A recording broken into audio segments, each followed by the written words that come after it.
Hello students, today we are going to study the making of a global world part 3 for class 10th.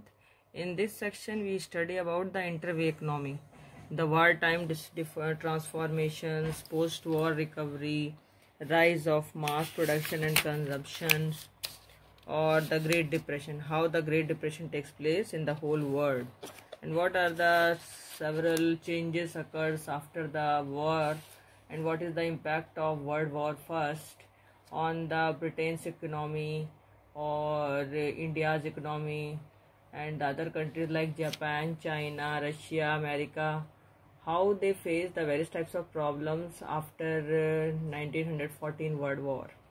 Let me discuss about that. We know that wartime transformations, it means the First World War. In the First World War, there are the two types of allies and the two types of organizations are occurs. First group is Britain, France, and Russia, and the second group is Central Powers, Germany, Austria, and Hungary, and Ottoman Turkey.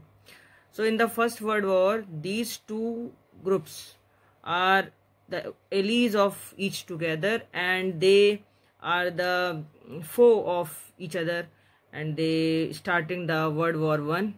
And when the war began in August 1914, many government thought that it would be over by Christmas, कि खत्म हो जाएगी जल्दी ये war, but ऐसा हुआ नहीं. Evenly it was lasted more than 4 years. 4 साल लगातार वॉर चलती रही. इसमें दो मेन ग्रुप्स थे बच्चों, एक तो थे ब्रिटेन, फ्रांस और रशिया, और दूसरा ग्रुप था जर्मन, ऑस्ट्रिया और हंगरी और ओटोमन टर्की. जो ब्रिटेन, फ्रांस और रशिया, इसके साथ में यूएस भी बाद में इसने ज्वाइन कर लिया इसको, ठीक है. तो इन दोनों ग्रुप्स के बीच में बहुत ज़्यादा वॉर हुई. लगातार 4 साल ये वॉर चलती रही. और इसमें क्या हुआ, जो फाइटिंग थी ये इसमें फर्स्ट वर्ल्ड वॉर में, ये this words leading industrial Nations, इसमें जो इंडस्ट्रियल नेशंस थी जिनके पास बहुत ज़्यादा पावर होती थी, उस समय तक ये लगभग डिस्ट्रॉय हो चुकी थी. और मॉडर्न इंडस्ट्री उसमें उसने बहुत ज़्यादा क्या कहते हैं कि डिस्ट्रक्शन झेला था. This war was the first modern industrial war. ये पहली मॉडर्न इंडस्ट्रियल वॉर थी जिसमें कि बड़े बड़े जैसे कि मशीन गन्स हैं, टैंक्स हैं, एयरक्राफ्ट्स हैं, केमिकल वेपन्स हैं, मैसिव स्केल में, मतलब बहुत ज़्यादा ह्यूज स्केल में ये यूज़ किए गए थे. मशीन गन्स, टैंक्स, एयरक्राफ्ट और केमिकल वेपन्स. इस वर्ल्ड वॉर में कई सारे सोल्जर्स जो थे वो मारे भी गए थे, और बार बार ये सोल्जर जो थे रिक्रूट किए गए थे, बार बार इनको सेना में भर्ती किया गया था. और सेनाओं में भर्ती करने के अलावा बड़े शिप्स जो थे, ट्रेन्स थे, उनमें भी जाकर के सोल्जर जाते थे और सब सेना में जाते थे भर्ती होने के लिए. और 9 मिलियन लगभग डेथ हुई थी और 20 मिलियन लोग इंजर हुए थे इस वॉर में. बहुत सारी किलिंग होने के बाद क्या हुआ था कि maimed were man of working age, मतलब कहने का ये बहुत ज़्यादा मरने के बाद लोग जब ज़्यादा मारे गए तो इसमें डेथ का रेट, इंजरीज का रेट बहुत ज़्यादा बढ़ गया था. और इससे क्या हुआ, जो वर्कर्स थे यूरोप में वो उनकी कमी होने लग गई. और बहुत ही मतलब वर्कर्स भी कई सारे ऐसे थे जो लोगों ने आर्मी को ज्वाइन किया था और वो वहाँ मारे गए थे फर्स्ट वर्ल्ड वॉर में. इसी वजह से क्या हुआ कि उनकी जो फैमिलीज थी उनमें हाउस होल्ड इनकम को लेके बहुत ज़्यादा क्राइसिस थी, क्योंकि जो परिवार का मुखिया था उसी ने आर्मी ज्वाइन कर ली, और ज्वाइन करने के बाद वो मारा गया. तो उससे क्या हुआ कि उसकी फैमिली सफ़र करती थी. इस वॉर के अंत में क्या हुआ कि जो इंडस्ट्रीज थी उनको फिर से रिस्ट्रक्चर किया गया, और जो वॉर रिलेटेड गुड्स थे, जैसे लड़ाई में काम आने वाले जो भी एम्यूनिशन थे, जैसे गोला बारूद था, वो सब बनाया जाता था इन फैक्ट्रीज में. हर एक सोसाइटी का एक एक बच्चा जो था उसमें वॉर के लिए लड़ रहा था, और जो भी जॉब लोग ले रहे थे वो सब वॉर से ही रिलेटेड ले रहे थे. इससे क्या हुआ कि जो लार्जेस्ट इकोनॉमी थी यहाँ की वो काफ़ी पुअरर हो गई थी, और जो बहुत सारे इकोनॉमिक पावरफुल यहाँ पर उस समय जैसे कंट्रीज थे, ब्रिटेन था, जर्मनी था, ऑस्ट्रिया था, हंगरी था, ये सारे लोगों ने ही उस समय यूनाइटेड स्टेट्स ऑफ अमेरिका जो है उसके पास पैसा बहुत होता था. तो उस समय यूनाइटेड स्टेट्स ऑफ अमेरिका एक बहुत बड़े डेप्टर्स के रूप में उभरा, जिसने कि बहुत सारे लोगों को, इवनली ब्रिटेन को भी बहुत बड़ा कर्जा दिया फर्स्ट वर्ल्ड वॉर लड़ने के लिए, जिससे कि ब्रिटेन जो है वो फर्स्ट वर्ल्ड वॉर के बाद एक उसके ऊपर बहुत ज़्यादा उधार हो गया था अमेरिका का, और वो एक बहुत बड़े ऋणकर्ता के रूप में, मतलब ऋणकर्ता तो नहीं कह सकते कि मतलब जो ऋण लेने वाला था, है ना, यानी कि उसका ब्रिटेन के ऊपर बहुत ज़्यादा कर्जा हो गया था. किसका? यूएस का. और यूएस जो है बहुत बड़ा एक ऋणदाता हो गया था उस समय, कि ऋण देने वाला था. क्योंकि इंटरनेशनल लेवल पे बहुत सारे डेप्टर्स जो थे वो सारे यूएस से पैसा लेने लग गए थे उधार के रूप में, ताकि वो लोग इस पैसे का इस्तेमाल जो है वॉर में कर सकें। पोस्ट वॉर रिकवरी ऐसे हुई कि उस समय देखा गया ब्रिटेन के ऊपर बहुत ज्यादा कर्जा हो गया, तो ब्रिटेन जो है उसकी काफी सारी जो पावर्स थी वो खत्म होने लग गई, और यहाँ तक कि जो उस समय डेवलपिंग कंट्री जैसे इंडिया और जापान, इनकी कंट्रीज जो है डेवलप होने लग गई। डेवलप इसलिए भी होने लग गई क्योंकि हमें सभी को पता है जैसे post war economy recovery proved जैसे heavy expenditure on the World War One weakened the British economy. मतलब जब लड़ाई हो गई खत्म, तो लड़ाई के बाद क्या हुआ कि ब्रिटेन के ऊपर तो बहुत कर्जा हो गया, उससे ब्रिटेन की अर्थव्यवस्था बहुत ज्यादा कमजोर पड़ने लग गई। और उस समय जो है जापान, इंडिया, इन लोगों ने मतलब इनसे कंपटीशन जो है ब्रिटेन का वो बहुत ज्यादा फास्ट हो गया, बहुत ज्यादा हार्ड हो गया। और इंडिया और जापान की जो इकोनॉमी थी उसमें मजबूत होने लग गई, क्योंकि ब्रिटेन के पास पैसा नहीं रह गया था अपने लिए और ना ही इंडिया को संभालने के लिए। तो इस समय क्या हुआ कि इंडिया में भी उस समय आपको पता ही है कि स्ट्रगल मूवमेंट चल रहा था फ्रीडम फाइटिंग के लिए। तो इस वजह से क्या हुआ कि स्पेशली जापान से भी ब्रिटेन का बहुत ज़्यादा कंपटीशन होने लग गया। जैसे जैसे फाइनेंस वॉर जो है उसके एक्सपेंडिचर बढ़े ब्रिटेन के, वैसे वैसे क्या हुआ कि वो यूनाइटेड स्टेट से सारा कर्जा लेने लग गया। उसकी वजह से ब्रिटेन के ऊपर एक बहुत बड़ा एक्सटर्नल ह्यूज डेप्ट्स भी आने लग गया ना, उसके ऊपर बहुत ज़्यादा कर्जा हो गया ब्रिटेन के। अब ब्रिटेन में जो वर्कर्स थे, इसकी वजह से क्या हुआ कि बहुत सारे वर्कर्स की जॉब चली गई, इंडस्ट्रीज को बहुत नुकसान हुआ। 1921 तक आते आते पोस्ट वॉर में हम देखते हैं कि कई सारे वर्कर जो थे वो अनएम्प्लॉयड हो गए, और इवनली इसका प्रभाव जो है यूरोप में भी पड़ा। यूरोप का जो ईस्टर्न यूरोप था एक बहुत बड़ा मार्केट था वीट सप्लायर्स के रूप में, लेकिन जब बहुत ज़्यादा डिस्ट्रक्शन हुआ फर्स्ट वर्ल्ड वॉर के दौरान, तो अमेरिका ने इसका फायदा उठाया, और अमेरिका में जो कनाडा है तो कनाडा का प्रोडक्शन वीट का बढ़ा।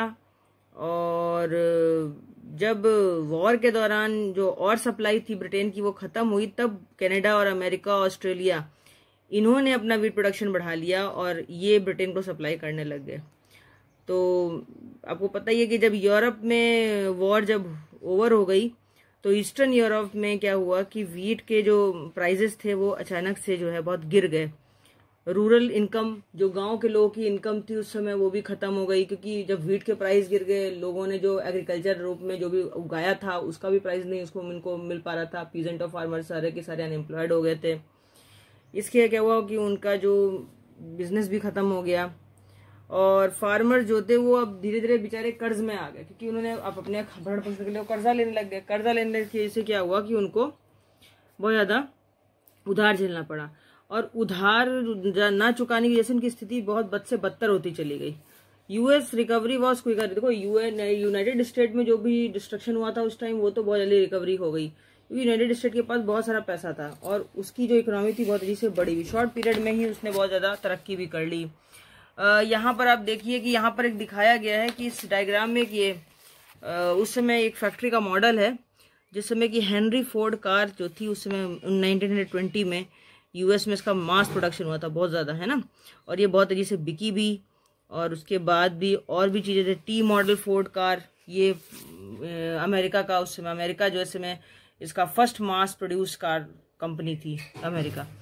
1914 जनवरी में क्या हुआ कि वहाँ पर वर्कर्स का जो वेजेस था वो डबल कर दिया गया, लगभग $5, और इस तरीके से वर्कर्स की स्थिति बहुत तेजी से सुधरी है। यूरोप में तो स्थिति नहीं सुधरी थी, लेकिन उसके बावजूद भी मास प्रोडक्शन था वो लोअर हो गया था। यूरोप की हालत ज़्यादा ख़राब हो गई थी। इंजीनियरिंग गुड्स जो थे उनके प्राइसेस भी डाउन होते जा रहे थे। अब जब अमेरिका में वेजेस ज़्यादा थे लेबर्स के और यूरोप में कम थे, तो बहुत सारे वर्कर्स जो थे वो यूरोप से, इंडिया से, वो सब जाने लग गए, माइग्रेट होकर के वो सारे के सारे अमेरिका पहुंचे, और अमेरिका में उनको ह्यूज हायर वेजेस मिले। हायर वेजेस मिलने की वजह से कई सारे वर्कर्स ने अपने हाउस होल्ड सामान खरीदे, जैसे कि आपको पता ही है मशीन्स, वॉशिंग मशीन्स, रेडियोज, है ना, इनका हायर परचेज किया गया, रेफ्रिजरेटर्स वगैरह का। इससे यूएस की इकोनॉमी भी बढ़ी और वहाँ पर वर्कर्स की स्थिति भी सुधरी, तो लोगों ने अपने ओनरशिप होम भी लिए। अपने वर्कर्स की स्थिति इतनी अच्छी हो गई कि वहाँ पर अमेरिका में वर्कर जाते थे, काम करते थे, उसके बाद उनको अपना घर भी मिल जाता था, उनकी इन्वेस्टमेंट भी ज़्यादा थी और उनकी इनकम भी बढ़ी। तो यूएस की स्थिति जो बहुत अच्छी हो गई, लेकिन धीरे धीरे ब्रिटेन की स्थिति खराब होती चली गई। अभी जो ग्रेट डिप्रेशन आ गया था बच्चों, ये यूरोप में आया था। ये यूरोप में जब आया तो इसने प्रोडक्शन के क्षेत्र में, एम्प्लॉयमेंट, इनकम और ट्रेड के क्षेत्र में बहुत ज़्यादा गिरावट लाया। 1929 में इंडस्ट्रियल गुड्स जो थे और एग्रीकल्चरल प्राइस, उस समय क्या हुआ कि इंडस्ट्रियल गुड्स की कीमत कम हो गई, एग्रीकल्चरल प्राइसेस बढ़ गए। लोगों के पास एक तो खाने को नहीं था, ऊपर से उपज भी कम थी, और ऊपर से उपज के जो दाम थे वो बहुत ज़्यादा बढ़ गए थे। इस वजह से बहुत ज़्यादा डिप्रेशन था यहाँ के लोगों के लिए, और एग्रीकल्चरल प्राइसेस भी कम हो गए थे, तो फार्मर्स की इनकम डिक्लाइन होने लग गई थी, कम हो गई। इसकी वजह से 1920 के मिड में आते आते ये फाइनेंशियल इन्वेस्टमेंट जो है इतना कम हो गया कि लोगों ने यूएस से लोन लेना शुरू कर दिया, और ये यूएस से लोन लेते लेते ये एक्सपेंडिचर धीरे धीरे बहुत बढ़ गया। तो ग्रेट डिप्रेशन की कंडीशन वो कंडीशन थी जबकि वर्ल्ड ट्रेड ऑर्गेनाइजेशन जो संस्था है उसके थ्रू ब्रिटेन ने यूएस से बहुत ज़्यादा यूरोपियन करेंसीज जो है कह सकते हैं कि उसके बदले में अमेरिका ने उनको बहुत ज़्यादा ऋण दिया प्राइस, ताकि जो है यूरोप की स्थिति सुधरे। लेकिन आपको सभी को पता है कि इंडिया में भी इसका इम्पैक्ट पड़ा, क्योंकि ब्रिटेन का जो कोलोनाइजेशन था वो इंडिया में था, और धीरे धीरे क्या हुआ, जब ब्रिटेन की हालत ख़राब हो गई और अमेरिका की हालत तो सुधर रही थी क्योंकि अमेरिका से कर्जा लिया ब्रिटेन ने, तो इंडिया की हालत भी ब्रिटेन की वजह से और ज़्यादा ख़राब होने लग गई। इंडिया में ये जो ग्लोबल इकोनॉमी का कह सकते हैं कि प्रभाव था वो इस तरीके से पड़ा कि the trimmers of a crisis one part of the world work quickly, क्योंकि एक जगह अगर स्थिति खराब होती तो उसका असर दूसरे कंट्रीज पे भी पड़ता है। चूंकि हमें पता है कि 19वीं सेंचुरी में जो कॉलोनियल इंडिया था वो एग्रीकल्चरल गुड्स का और मैन्युफैक्चरिंग इंडस्ट्रीज के रूप में, अगर एग्रीकल्चरल गुड्स का देखते तो बहुत बड़ा एक्सपोर्टर था, इंडिया से बहुत ज़्यादा फसल जो है बाहर जाती थी, और मैन्युफैक्चरर्स का इम्पोर्टर्स था, मतलब ब्रिटेन में जितनी भी मैन्युफैक्चरिंग होती थी उसकी ज़्यादातर मशीनें भारत आती थी। लेकिन इस समय डिप्रेशन की स्थिति होती ये थी कि इसने इंडियन ट्रेड को बहुत प्रभावित किया। इंडिया का जो एक्सपोर्ट था वो धीरे धीरे बच्चों बहुत ज़्यादा इस पर प्रभाव पड़ा, लगभग आधा हो गया इम्पोर्ट और एक्सपोर्ट दोनों, यानी कि जो प्राइसेस थे एग्रीकल्चर के वो भी कम होते चले गए, आधे हो गए, और 1928 से 1934 के बीच में ये जो प्राइस थे ये बहुत तेजी से गिरे, 50% तक वीट का प्राइस यहाँ गिर गया था, इतना कम हो गया था। और जो गांव के किसान की स्थिति थी वो सबसे ज़्यादा खराब थी बजाय अर्बन डवेलर्स की। जो शहरों में रहने वाले लोग थे वो फिर भी ठीक थे, लेकिन गांव में रहने वालों की स्थिति सबसे ज़्यादा खराब थी इंडिया के अंदर, क्योंकि इंडिया के अंदर जो तो उपज कम हो रही थी, दूसरी बात है जो उपज थी उसका पूरा प्राइस भी नहीं मिल पा रहा था। यहाँ से जो उपज जाती थी बाहर ब्रिटेन में वो भी नहीं जा पा रही थी, और वहाँ से जो मशीनरी गुड्स आ रही थी उसका दाम ज़्यादा था। इसकी वजह से इंडिया का पूरी इकोनॉमी कोलैप्स हो गई, लगभग 50% से ज़्यादा रेट गिरते चले गए। ये जब डिप्रेशन हमारे यहाँ देश में आया तो महात्मा गांधी ने सबसे आह्वान किया था कि जब हम लोगों ने पढ़ा होगा सिविल डिसोबीडियंस मूवमेंट, तो सविनय अवज्ञा आंदोलन के अंतर्गत जो डिप्रेशन था उस समय 1931 में, वो लगभग हमारे देश में 80% तक डिप्रेशन था। इंडिया की स्थिति बहुत खराब हो चुकी थी और डिप्रेशन से बहुत ज़्यादा दुख था लोगों को, और उसी की वजह से जो प्राइजेज में लगातार गिरावट आ रही थी, इनकम लोगों की फिक्स थी, और जो टाउन ड्वेलिंग लैंड ओनर्स वगैरह थे वो रेंट्स को रिसीव कर ही रहे थे, और जो मिडिल क्लास की सैलरीज, जो एम्प्लॉयज़ की सैलरी थी वो भी कोई बहुत अच्छी नहीं थी। तो हर चीज़ में कहते हैं घाटा ही घाटा लोगों को हो रहा था। टैरिफ जो था, गवर्नमेंट ने टैरिफ इंडस्ट्रीज़ का बढ़ा दिया था और किराया बढ़ा देता, लेकिन उनकी इनकम वहीं की वहीं थी और बल्कि कमी थी, तो इससे प्रेशर बहुत ज़्यादा हाई था सभी लोगों को बड़ा गुस्सा था इस चीज़ में। तो बच्चों ये देखा हमने यहाँ पर अभी तक आते कि जो ब्रिटेन के जो हालात थे वो खराब हो गए थे और उसकी वजह से इंडिया पर इम्पैक्ट बहुत बुरा पड़ रहा था। तो अगर एक क्वेश्चन मैं आपके साथ डिस्कस करना चाहूंगी इसी वीडियो में कि क्या ऐसा हो सकता था कि what are the different types of impact of the first world war change the economic life of the people in Britain, explain. ये क्वेश्चन आपके पास आ सकता है। ये ऐसा क्वेश्चन है कि जिसमें हम ये जो पूरा हमने पार्ट 3 में पढ़ा है इसका डिस्कशन बहुत आसानी से हो सकता है कि the post war economic recovery proved, कि जो पोस्ट वॉर यानी कि जो फर्स्ट वर्ल्ड वॉर हुई उसका जो प्रभाव था उस समय क्या था कि बहुत खराब था। इकोनॉमिक कंडीशन जो थी, रिकवरी होना बड़ा मुश्किल हो गया था क्योंकि एज द हैवी एक्सपेंडिचर की खर्चा ज़्यादा हो गया था वर्ल्ड वॉर 1 में, और इससे ब्रिटेन की इकोनॉमी काफ़ी पुअर हो गई थी। While Britain was pre occupied with war, industries had developed in Japan and India. मतलब ब्रिटेन उधर लड़ाई में शामिल था, लड़ाई में व्यस्त था, तो उस समय इंडिया और जापान की इंडस्ट्रीज जो थी वो डेवलप कर रही थी। So now Britain had to face competition from these countries specially from Japan. तो इस समय क्या हुआ कि ब्रिटेन की हालत ऐसी होगी, ब्रिटेन का कंपटीशन जो था वो जापानी कंपनियों से होने लग गया। टू फाइनेंस वॉर एक्सपेंडिचर, और लड़ाई का खर्चा वहन करने के लिए ब्रिटेन ने क्या किया, यूनाइटेड स्टेट्स से बहुत बड़ा कर्जा लिया। और ये जो यानी कि ब्रिटेन के ऊपर जो है उस समय ह्यूज एक्सटर्नल डेब्ट्स आ गए थे, यानी कि बहुत सारा कर्जे के बोझ से दब गया था Britain. The war had led to an economic boom, और इस वॉर से क्या हुआ कि एक बहुत बड़ा इकोनॉमिक बूम आ गया। तो to a large increase in demand, लगातार सामानों की डिमांड बढ़ती चली जा रही थी, प्रोडक्शन प्राइस बढ़ते चले जा रहे थे, और एम्प्लॉयमेंट की डिमांड भी बढ़ रही थी। और इस वॉर बूम से क्या हुआ कि when the war boom ended production contracted employment and unemployment increase. मतलब जब वॉर खत्म हुई तब तक जो एम्प्लॉयमेंट कहीं पर बढ़ा और कहीं पर बहुत ज्यादा अनएम्प्लॉयमेंट जो है वो भी बढ़ा, क्योंकि जहां पर एम्प्लॉयमेंट बढ़ा है वहां पर तो वो यूएस था और यूएस की और यूरोप से लगे हुए देश थे, लेकिन जो यूरोप में जो मेन कंट्री थी जैसे ब्रिटेन, वहां पर अनएम्प्लॉयमेंट बढ़ा और उसकी वजह से इंडिया भी प्रभावित हुआ और इंडिया में भी इकोनॉमी बहुत ज्यादा डाउन हो गई। Economic hardship of the war period for the people of British colonies against them. जब इकोनॉमिक हार्डशिप आई तो जो ब्रिटेन की कॉलोनियां जहां जहां बसी थी, जैसे कि फ्रांस था, इंडिया था, जापान था, तो उन लोगों ने इनके खिलाफ फ्रीडम फाइटिंग के लिए मूवमेंट करना शुरू कर दिया। जैसे नॉन कॉपरेशन उस समय इंडिया में महात्मा गांधी के द्वारा लॉन्च किया गया था 1931 में, जब ग्रेट डिप्रेशन आ गया था। तो उसकी वजह से क्या हुआ कि ब्रिटेन की हालत बहुत ज्यादा बद से बदतर होती चली गई। अब आता है क्वेश्चन और बनता है, what is the impact of the great depression on USA. USA के ऊपर क्या प्रभाव पड़ा इस ग्रेट डिप्रेशन का। तो ये बता रहे हैं, with the fall in prices and the prospect of a depression the US banks also slash domestic lending and called back loans.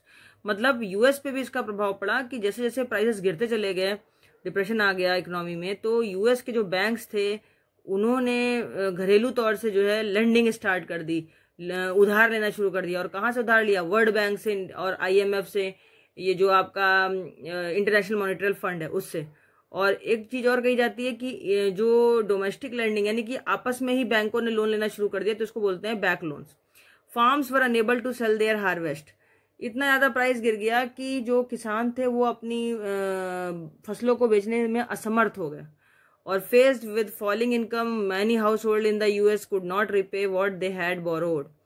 इतनी स्थिति खराब हो गई थी यूएस में भी कि वहां के लोग जो है उन जो उधार लेते थे सामान का उसको चुकाने में असमर्थ हो गए। और धीरे धीरे क्या हुआ कि अपने होम्स, घरों को, कारों को और दूसरे कंज्यूमरल जो ड्यूरेबल्स थे उनको भी छोड़ने के लिए रेडी हो गए, उन्होंने उसको भी बेच दिया। इतनी ज्यादा गरीबी छा गई यूएस में भी। इंडस्ट्रियल प्रोडक्शन जो था वो भी 35% तक लॉस हुआ। बहुत सारे लोग जो वर्कर्स थे वो अनएम्प्लॉयड हो गए और अनएम्प्लॉयमेंट धीरे धीरे बढ़ने लग गया। 1933 तक 17 मिलियन लोग जो है वो अनएम्प्लॉयड हो गए थे। और अनएम्प्लॉयमेंट की वजह से क्या हुआ कि इसका प्रभाव दूर दूर देशों तक भी पड़ा। लोग अब अपने देश को से पलायन करके दूसरे देशों में, यानी कि अमेरिका में जब ये ग्रेट डिप्रेशन आया था तब वहां से वर्कर्स जो है वो पलायन करके लगातार स्केप आउट होकर के यूरोप जा रहे थे, और जब यूरोप में इसका प्रभाव पड़ा तो वो जा रहे थे यूएस में। इस तरीके से जो बैंकिंग व्यवस्था थी वो पूरी कोलैप्स हो गई। ये हम बात हमने की जो कि ग्रेट डिप्रेशन का प्रभाव यूएसए में क्या था, लेकिन यूएसए ने अपनी स्थिति को बड़ी जल्दी सुधार भी लिया। यूएसए ने क्या कहते हैं कि बहुत जल्दी अपनी मैन्युफैक्चरिंग को बढ़ाया, और मैन्युफैक्चरिंग को बढ़ाने के साथ साथ क्या हुआ कि एम्प्लॉयमेंट भी इंक्रीज किया और धीरे धीरे उसने अपनी इकोनॉमी को बढ़ाया। इकोनॉमी से प्राइसेस बढ़े, लोगों की स्थिति सुधरी और वर्कर्स को ज़्यादा से ज़्यादा जॉब मिली। जॉब मिलने से क्या हुआ कि उनका रिक्रूटमेंट हुआ, रिक्रूटमेंट से उनको बहुत ज़्यादा फाइनेंशियल पोजीशन उनकी स्ट्रांग हुई और धीरे धीरे उन लोगों ने बहुत सारी हाउस होल्ड चीज़ें, जैसे मैंने बताया था, रेडियो है, टेलीविज़न है, रेफ्रिजरेटर है, वॉशिंग मशीन है, ये सब खरीदनी शुरू करी। धीरे धीरे यूएसए की इकोनॉमी बढ़ी और बढ़ने से क्या हुआ कि वहाँ पर एम्प्लॉयमेंट जो था वो बढ़ने लग गया और अनएम्प्लॉयमेंट डिक्रीज हुआ। तो इस तरीके से बच्चों हमने देखा कि ये जो इसका प्रभाव था फर्स्ट वर्ल्ड वॉर के दौरान वो इस पार्ट में ख़त्म हुआ, और किस तरह आगे इसको और कैसे संभाला जाएगा ये हम पार्ट 4 में डिस्कस करेंगे। तब तक के लिए thank you and please share my videos, subscribe my channel too and take care. Thank you.